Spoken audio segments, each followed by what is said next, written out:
Assalomu alaykum barchaga. Kechga kelgan zakazlarimizni vaqt yo'qotmasdan tezda raspakovka qilib olamiz. Bu beretka shapkachani o'g'lim uchun zakaz qilgan edim. 20 mingga kargolachi qo'limga yetib keldi. Uni boshqa ranglari ham bor, boshqa razmerlari ham bor. Men eng kichkina razmerini sotib olganman.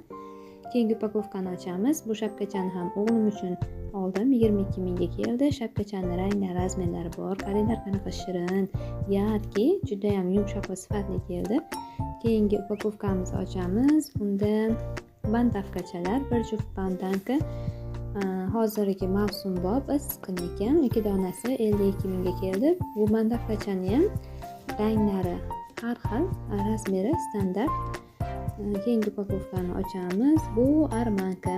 O'zimiz Andijon bozorlarida 85 mingdan sotilyapti. Bizda esa atiga 58 ming. Materialni hozir ko'rsataman. Juda ham yumshoqqina, sifatli, kartoshka bo'lmaydigan, cho'ziluvchan, jemchuglari qoqilgan, mana ko'rishingiz mumkin. To'kilib ketmaydi, yopishtirilgan emas. Bu desanglar bo'ladigan, uni ham ranglari, razmerlari bor. O'zingizlarga ma'qulini tanlab olsanglar bo'ladi. Keyingi zakazimiz notebook uchun sumka. 123 ming so'm. Materiali mo'yshi, ichiga suv o'tkazmaydigan ekan. Avvaliga ochsammi, ochmasammi, har qalay bu zakazga kelgan deb o'yladim, lekin ichiga va sifatiga qiziqdim. Hozir ochamiz va yana chiroyli upakovka qilib qo'yamiz. Ichidan remellari chiqdi. Materiallarning sifatini o'zingizlar ko'rishingiz mumkin. Hech qayerda defekt yo'q. Rasm bilan birga bir. Juda ham zo'r keldi.